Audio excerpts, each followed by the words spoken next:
네, 오늘도 신박한 정리 시작해 보도록 하겠습니다. 네, 오늘 첫 번째 질문은 제가 너무 큰 죄인이라 하나님을 대면하지도 못하고 천국에 들어가지도 못하겠다는 것을 깨달았던 적이 있습니다. 그런데 요즘 그런 마음이 좀 많이 해이해졌다는 것을 스스로 느끼는데 어떻게 하면 좋을까요? 네, 근데 이거는 저도 해이해지는 순간이 있어요. 이게 늘 막 너무 죄인이야 나는 막 난 천국에 못 가 막 이러면서 사실 신앙생활 하는 건 사실 어렵고요. 근데 이런 게 본인이 지금 그 느끼는 강도가 어느 정도인가 사실 중요한 건데 이게 정말 내가 뭐 천국에 갈 수 있는지 없는지 뭐 이런 관심 자체가 아예 없어지는 상태인지 아니면 뭔가 기도하는데 뭔가 막혀 있는 것 같은 상태인지 제가 이게 어느 정도인지 감이 안 오거든요. 그래서 만약 첫 번째로 두 가지로 얘기를 드릴게요.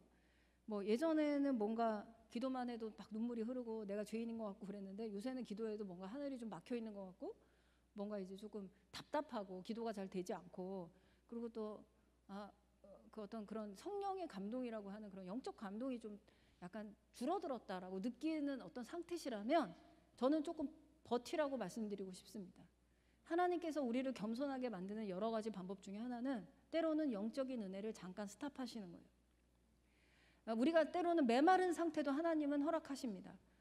우리가 생각할 때 늘 막 성령 충만하고 막 늘 막 이렇게 한다면 그거는 그렇지는 않아요, 사실.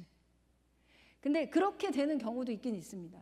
그거는 어떤 경우냐면 사도 바울 같은 경우는 늘 성령 충만하고 정말 늘 마르지 않는 그런 어떤 상태가 그래도 많이 유지되는 게 사도 바울 같은 삶이에요. 이유는 다음과 같습니다. 사도 바울은 걸핏하면 바다에 배가 난파되고 뭐 매를 맞고 막 죽을 위기를 겪고 그리고 사도 바울의 사역의 기간은 여러분이 생각하는 것처럼 그렇게 장기적이지 않습니다.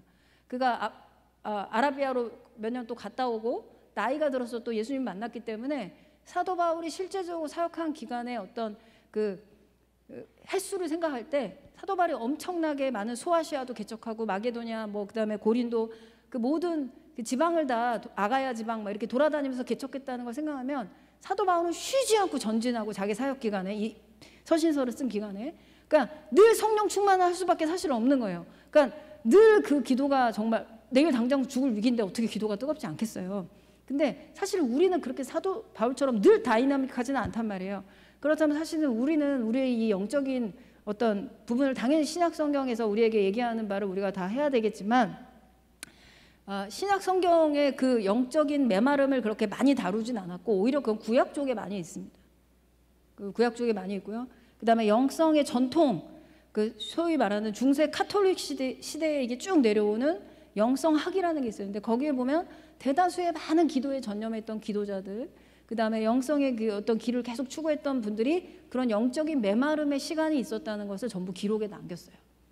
그래서 이분이 지금 그런 영적인 메마름의 시간이라면 조금 버티시면 돼요.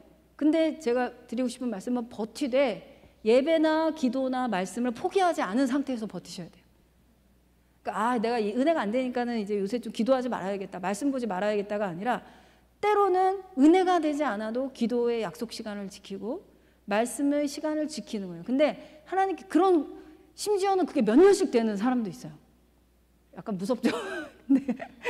저는 사실 그렇게 몇 년씩 그렇게 돼 본 적은 몇 개월 정도는 저는 좀 메마른 상태가 있는 적은 있었는데 그게 몇 년씩 됐다는 기록이 많이 그렇게 남겨져 있기도 하고 그런 몇 년의 기간이 계속되더라도 겸손히 엎드려라는 걸 많은 어떤 그 중세 시대의 영성 그 가들이 그렇게 권면을 하고 있습니다. 근데 제 생각에 좀 한 몇 개월 버티면 제 경험으로는 그런 것들이 해결이 됩니다. 그다음에 두 번째, 그런 영적인 메마름이 아니라 정말 멀어진 그 하나님이 그냥 허락해서 그런 게 아니라 정말 멀어지는 경우는 어떤 게 병행이 되냐면요. 내가 너무 큰 죄인이고 막 하나님 눈물 나고 이런 상태가 사라지면서 메마를 뿐만 아니라 플러스 죄.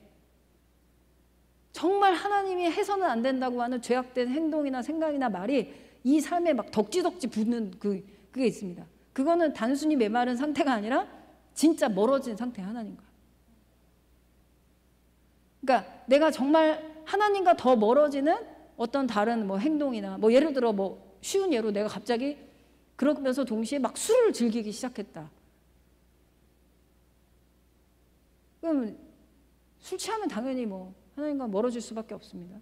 그리고 또 뭐가 있어요? 또 하나님과 멀어지고 제가 여기서 또 그런 죄를 또 일일이 열거하면 또 너무 은혜가 안 되니까 우리 알잖아요. 네. 그런 거를 막 즐기고 막 그런 거에 의존하고 막 이런 것들이 점점 심해지면 그거는 정말 멀어진 상태이기 때문에 그런 경우에는 사실은 좀 주변의 도움을 뭐 저의 도움을 첫째 받으시면 제일 좋고 주변에 또 믿는 선배나 뭐 후배나 뭐 여러분의 가족이나 해서 좀 도움을 받아서 조금 이렇게 저에게 질문하는 자체가 그렇게 멀어진 상태라면 질문하는 자체가 굉장히 청신호예요. 청신호. 지금 뭔가 지금 뭔가 이제 예배 시간에 뭔가 마음에 지금 이분이 경고의 사이렌을 들은 거예요. 굉장히 아주 좋은 저는 청신호라고 생각을 하고 거기서 더 이상 멀어지지 않는 게 중요합니다. 왜냐하면 너무 멀어지면 돌아올 때 힘들어요. 네, 이상입니다. 네, 두 번째 질문은 하나님의 의는 예수님의 십자가 죽음이 나를 살리셨다는 믿음인가요? 그 믿음 하나면 모든 것이 충분해지나요? 예, 맞습니다. 이분은 예, 그렇죠. 근데 하나님의 의에 대한 근데 내가 이게 좀 어떻게 해야 되나? 하나님의 의에 대한 세 가지 해석이 있어요. 그래서 하나님의 이 의가 하나님께 소유된 의냐, 뭐 아니면 하여튼 뭐 그런 이제 문법적인 뭐 여러 가지 해석이 있는데 뭐 어쨌든 사실은 뭐 의미는 이제 그렇죠. 예수님의 십자가 죽음이 나를 살려서 하나님의 의로움이 나의 불의함을 덮어버린 거죠, 사실. 그래서 하나님의 의가 내 삶에 이제 실현이 되는 거죠. 그런데 다 잘 아시는 것 같은데, 네, 맞습니다. 네. 이거 뭐 확인하고 싶어서 질문하신 것 같은데요. 네, 좋습니다. 네. 네, 오늘 네. 여기까지. 네, 오늘은 그러면 여기까지 이렇게 시간 갖도록 하겠고요. 오늘도 즐거운 팀 모임 되시고 한 주간도 승리하는 한 주 되시길 바랍니다. 감사합니다.